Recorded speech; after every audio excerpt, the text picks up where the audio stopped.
Olá, bom dia, seja muito bem-vinda e muito bem-vindo. Eu sou o Diego Gimenez e o Veja Mercado desta quinta-feira, 28 de setembro, já está no ar. Você pode nos assistir pelas nossas redes sociais ou nos ouvir pelo Spotify quando e onde quiser. As bolsas europeias e os futuros americanos negociam em baixa na manhã de hoje. O presidente da Câmara dos Estados Unidos rejeitou um projeto de lei provisório que evitaria a paralisação das atividades do governo norte-americano a partir do próximo domingo. Os títulos do Tesouro Americano de 10 anos de longo prazo negociam nas máximas desde 2007, antes da crise econômica mundial. O presidente do Banco Central americano, Jerome Powell, vai discursar hoje à tarde e deve dar algumas pistas sobre a condução da política monetária dos Estados Unidos.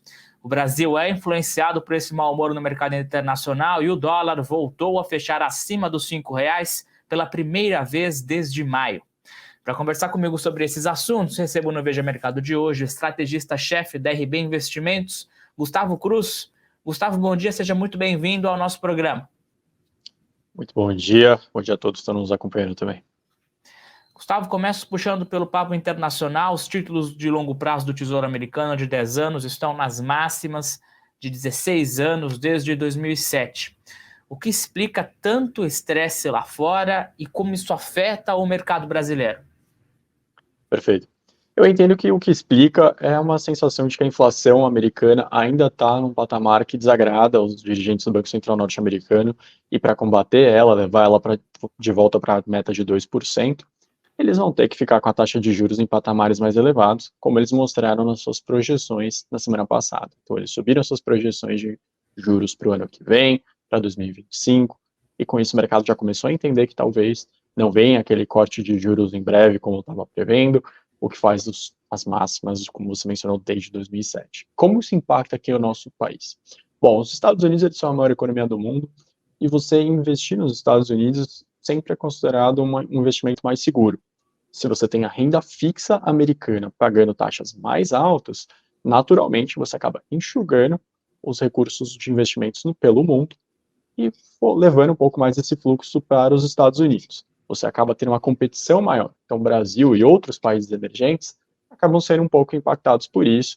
O dólar se fortalece, mais recursos estão indo para lá, renda variável, ou seja, os bolsos pelo mundo acabam virando menos interessantes, assim que o Brasil acaba sentindo. Uma resolução para esse possível shutdown lá nos Estados Unidos, essa paralisação das atividades do governo, traria algum alívio aos mercados como um todo? Eu acredito que esse tema ele tem ficado cada vez mais no radar. De forma sucessiva, a gente vê, desde o governo Trump, alguns momentos bem delicados sobre a situação fiscal americana. Não é aquela situação de 20 anos atrás, de 15 anos atrás, na qual você tinha um endividamento elevado, mas a sensação sempre era de que existia uma necessidade de se elevar um pouco mais, mas que tudo ia ficar bem no final das contas. Agora já começa a existir um maior desgaste em relação ao endividamento que subiu para quase 130% do PIB, de praticamente 100 e poucos antes da pandemia, e uma menor disposição de investidores internacionais para comprar esses títulos americanos. Então, toda vez que você fica nesses limites da situação fiscal, o mau humor global toma conta. Eu entendo que pode trazer algum tipo de alívio, mas bem curto prazista. Eu acho que o foco está bem no Banco Central norte-americano e a mensagem que eles querem dar de uma postura mais hawkish, ou seja, de bem mais preocupados em controlar a inflação, mesmo que isso tenha um reflexo negativo na atividade americana, daqui em diante. Certo, o dólar voltou a fechar acima dos R$ 5 aqui no Brasil pela primeira vez desde maio. A tendência, em razão desse estresse lá fora, é de um fortalecimento da moeda americana aqui no Brasil até o final do ano? Acredito que até o Banco Central norte-americano realmente passar a mensagem para o mercado, paramos. Entendemos que agora chegamos no limite que era necessário subir a taxa de juros. E vamos começar a discutir, talvez daqui 6 meses, talvez daqui 8 meses, um possível corte de juros. Até esse momento chegar, o mercado ainda vai entender que o dólar está em momento de se fortalecer. Depois, começar a discutir, uma parte do mercado vai entender que vai ser permitido cortar juros já no trimestre do ano que vem, outra só no segundo, mas a adição muda, né, de altas de juros para cortes de juros, então a pressão de valorização do dólar diminui. E lembrando que na contraparte, a nossa moeda também se desvaloriza um pouco porque a gente tem pagado menos juros. A gente está no momento de corte de juros pelo nosso Banco Central. Certo, Gustavo. Pensando na Bolsa de Valores, as projeções mais otimistas para o Ibovespa até o final do ano, se especulava 125, 130 mil pontos. Elas podem estar com os dias contados em razão dessas incertezas no âmbito internacional? Eu acredito que sim, que você coloca um limite. Não é aquele momento de euforia como a gente viu em junho, julho, quando acho que até mais do que isso, nós falávamos em 140, 135 mil pontos para o final do ano, mas também não é esse momento extremamente negativo como a gente está vendo agora, quando a Bolsa recua para 113, 114 mil pontos. Eu entendo que o cenário do Ibovespa, ele é algo no intermediário, porque você está tendo sim um corte de juros relevante aqui em diante no Brasil, e isso vai começar a mostrar a partir do ano que vem nos balanços das companhias um alívio. Então as empresas hoje até têm melhoras operacionais, mas quando elas chegam na linha financeira, elas precisam pagar muitos juros por conta da taxa básica de juros, a Selic estar no patamar elevado, e isso acaba consumindo um pouco dessa melhora operacional. Isso vai começar a ser invertido. Trimestre após trimestre, no ano que vem, a gente vai ver as coisas melhorando, a parte financeira pesando menos e menos. Então, isso com certeza vai refletir no desejo pelas ações brasileiras e também a renda fixa brasileira pagando menos, o próprio consumidor, o investidor, quando ele olha na prateleira de investimentos, ele vai ficar menos interessado na renda fixa e um pouco mais na renda variável por conta da menor remuneração da renda fixa. O mercado espera algum tipo de recado do presidente do Banco Central americano, Jerome Powell, no discurso de hoje à tarde? Ou essa definição da política monetária americana deve se arrastar ainda por algumas semanas, quem sabe meses também? Eu imagino que vai se arrastar sim. Por que eu imagino isso? O presidente do Fed, o Jerome Powell, e boa parte dos dirigentes, eles ficaram muito incomodados desde o ano passado com o momento que eles subiam juros e o mercado sempre precificando cortes e cortes de juros adiante. Então, eles sucessivamente tiveram que acabar um pouco com essas expectativas. Eles querem dar essa impressão de que eles estão extremamente firmes no combate à inflação, por mais que eles estejam parando de subir juros em breve. Tanto é que na semana passada eles não subiram, eles pausaram. Mas olha a reação que deu no mercado, simplesmente com o indicativo de que eles não estão perto de voltar a reduzir a taxa de juros americana. Isso vai ser a mensagem que eles vão tentar passar agora até o final do ano. No ano que vem, conforme os dados forem apresentados, eles podem inclusive mudar. Eles subiram de 4,6 para 5,1 a previsão de juros no final do ano que vem. Não é que eles com certeza vão deixar em 5,1. Eles mudam sucessivamente essas projeções. Isso pode acontecer novamente ao longo do ano que vem. Então, por enquanto, a mensagem vai ser dura. O intuito é diminuir as expectativas de inflação dos Estados Unidos nos próximos anos. Conforme isso aconteça, se estabilize, aí eles podem suavizar um pouco mais as suas palavras. Legal, Gustavo, troca um pouco de assunto, falo sobre, sobre petróleo. Os preços continuam em alta lá no mercado internacional em razão dos cortes de produção anunciados pela Rússia e pela Arábia Saudita. As ações da Petrobras já sobem 70% no acumulado do ano. O mercado ainda teme que a estatal não repasse essa alta para a gasolina por possíveis interferências políticas? Sim, existe um temor de que os repasses eles vão ser, no mínimo, mais prolongados. Vai demorar bem mais para que esse repasse ele saia do preço de tela, né, para o preço do preço internacional e chegue nos combustíveis para os brasileiros. Eu acredito que não é uma novidade. Se a gente pegar o que aconteceu durante o primeiro e o segundo mandato do presidente Lula, foi exatamente esse tipo de prática que foi verificado. Você tinha os preços de petróleo internacional oscilando bastante, mas os preços de petróleo daqui no Brasil para os combustíveis eles eram praticamente horizontais, um pouquinho de alta e muito horizontal. Então você até tinha repasses, mas eles demoravam muito mais para chegar na bomba do consumidor. Você aguarda bastante para ver se isso não é um choque momentâneo e se é uma tendência de um patamar mais alto, e aí sim repassa. Acho que a lógica vai ser essa ao longo dos próximos 4 anos. E se isso vai prejudicar ou beneficiar a Petrobras, eu acredito que o ponto no começo do ano era a desconfiança de que nem existiriam os repasses, e estão acontecendo. Então, aquele pior dos cenários não se concretizou, por isso a Petrobras sobe tanto, e claro, se o seu principal produto de venda está num patamar mais alto, você como um grande produtor, você acaba tendo mais interesse de investidores. E Gustavo, como essa valorização no petróleo pode afetar as petroleiras menores e também as companhias aéreas? Bom, para as petroleiras menores, uma maior atratividade. A gente tem a PetroRio, PetroRecôncavo, 3R Petróleo, cada vez mais acompanhadas por investidores, seja por analistas que fazem relatórios, seja por investidores pessoas físicas que começam a prestar atenção que existem outras alternativas além da Petrobras para se investir em petróleo aqui no Brasil. Se a gente tem essa escassez de oferta no mundo e provocando essa alta de petróleo, essas empresas vão mostrar agora nos resultados que vão ser mostrados do terceiro trimestre uma melhora na sua receita diante desses preços mais altos. Na questão da parte aérea, aí a gente está falando do efeito contrário. As companhias aéreas têm no seu principal custo a parte dos combustíveis. E diferente dos postos de combustíveis, que a gente sabe que existe uma pressão política para que o repasse não aconteça rápido, porque as pessoas sentem na hora e associam ao governo essa alta de preços, nas companhias aéreas existe uma distância. Então, se os preços de querosene para a aviação eles estão sendo reajustados de forma bem rápida, com os preços mais altos, as pessoas associam os preços das passagens aéreas mais caras às companhias aéreas, não ficam de uma forma negativa com o governo a isso. Então, as companhias sofrem um pouco mais, porque elas ficam menos competitivas, menos atraentes no preço das suas passagens, enquanto seus custos estão subindo bastante rapidamente.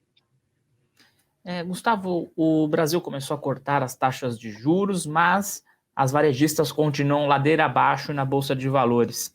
A crise que afeta o setor é mais grande, é maior do que a esperada e pode, por exemplo, afugentar os investidores, pode elevar as preocupações nos próximos meses? É um setor a ser evitado? Eu entendo que para esse final de ano a gente não deve ter ainda tanto reflexo positivo nas varejistas. A grande surpresa que pode acontecer é a Black Friday e o Natal virem muito mais fortes que o esperado. Mas lembrando que isso não é refletido exatamente no número hoje, né? A gente não vai saber exatamente quanto que as varejistas listadas em bolsa venderam no Black Friday e no Natal, a não ser que elas façam um comunicado excepcional. Mas o resultado do quarto trimestre desse ano só é divulgado em 2024. Portanto, o que a gente tem ainda de informação a ser divulgada sobre o terceiro trimestre não vai ser tão bom, porque as taxas de juros estavam altas, a gente ainda viu momentos de confiança do varejo bem negativo. Portanto, esse impacto do juro, seja para o consumidor, que vê as parcelas mais caras, seja para o varejista, que tem um resultado operacional até melhorando, mas um resultado financeiro bem consumido por juros, isso ainda vai ser negativo. Mas para 2024, a história pode ser totalmente diferente. Trimestre após trimestre, uma melhora, uma recuperação, a parte de varejo. E lembrando que existiu um efeito bem específico nos últimos anos, que foi, primeiro, muito concentrado em varejo, quando a gente estava em 2020 e nada poderia ser feito em termos de serviços. As pessoas todas em casa, todas reclusas. Depois de 2021 e 2022, o contrário. Todo mundo não pôde consumir em 2020, queria consumir muito mais serviços do que o normal. Então, a gangorra, ela mudou totalmente de lado para a parte de serviços. Esse ano já está equilibrando e a tendência é que nos próximos isso se equilibre totalmente. Certo, Gustavo.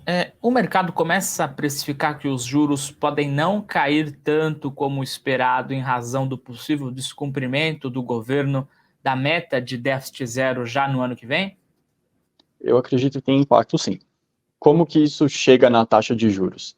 Bom, a questão de juros hoje, a gente fala bastante sobre a decisão da taxa Selic, mas ela é muito baseada nas expectativas dos próximos anos.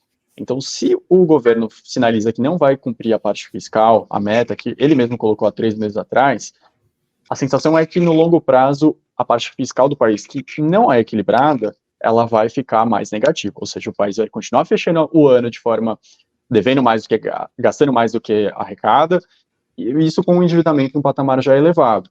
Isso vai fazendo com que o risco de longo prazo seja maior e a exigência de um investidor, seja local, seja estrangeiro, para colocar dinheiro em títulos do governo, por exemplo, seja maior. Então você precisa de uma remuneração mais alta, de uma taxa nos próximos anos mais alta. Para os próximos passos do Copom, isso reflete também, porque se as expectativas estão mais descontroladas, as expectativas de inflação acabam tendo impacto também, porque você tem um risco país maior, uma taxa de câmbio mais desvalorizada que alimenta a inflação, o Copom acaba se vendo mais limitado nos seus próximos passos, como ele mesmo colocou na sua ata divulgada na terça-feira. Então, amarrando tudo isso, se você dá uma sinalização de mais fragilidade do país nas suas contas públicas, você limita a sua capacidade de cortar juros nos próximos meses. Mas esse é o cenário básico do mercado financeiro? Acho que não. Acho que é mais um estresse momentâneo, justamente para pressionar a classe política a não abrir mão tão rapidamente de uma meta do próximo ano e dos próximos que mal foi colocada em prática.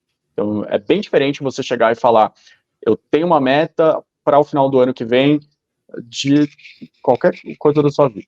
E antes de virar o ano, você já abandona essa meta. Nem vai dar, vou postergar para 2025. Aquelas resoluções de final de ano. Outra coisa é você chegar no meio do ano que vem e falar, olha, a gente tentou bastante ao longo do semestre fazer essa meta, aprender uma língua nova, aprender um esporte novo, mas estou vendo que não vai dar certo, vou precisar de mais tempo para cumprir isso. Então pense você mesmo como uma meta pessoal. Como é diferente você mudar a meta antes mesmo de começar a praticar, treinar, e mudar a meta depois de meses de treinamento. Então o esforço, ele é valorizado. Tá certo, Gustavo. Para fechar o nosso programa, fala um pouco sobre China. Ao mesmo tempo em que a desaceleração do ritmo de crescimento da economia chinesa é nítida, algumas alas do mercado entendem que os estímulos do governo local podem impulsionar as exportadoras daqui, sobretudo as siderúrgicas e mineradoras. Falo especificamente sobre a Vale. As ações da Vale estão em um ponto de atenção ou em um ponto atrativo em razão dessas incertezas na China? Bom, a Vale claramente está negociando em torno de a China conseguir crescer mais ou menos. E o que a gente tem visto são surpresas negativas do crescimento chinês. No começo do ano se esperava um crescimento bem maior, ao longo dos trimestres foi se verificando que não iria acontecer, por mais que existisse uma intenção de consumo maior. É muito importante falar que a China ela tem um percentual do PIB baseado em construção civil, no setor imobiliário bem maior do que em outros países, por exemplo, Brasil e Estados Unidos. Serviços é o que puxa a grande parcela da economia. Lá na China não, a parte de construção civil ela é muito relevante. Então, isso acaba puxando a Vale um pouco para patamares menores, quando você tem reflexos de que a economia não está indo tão bem.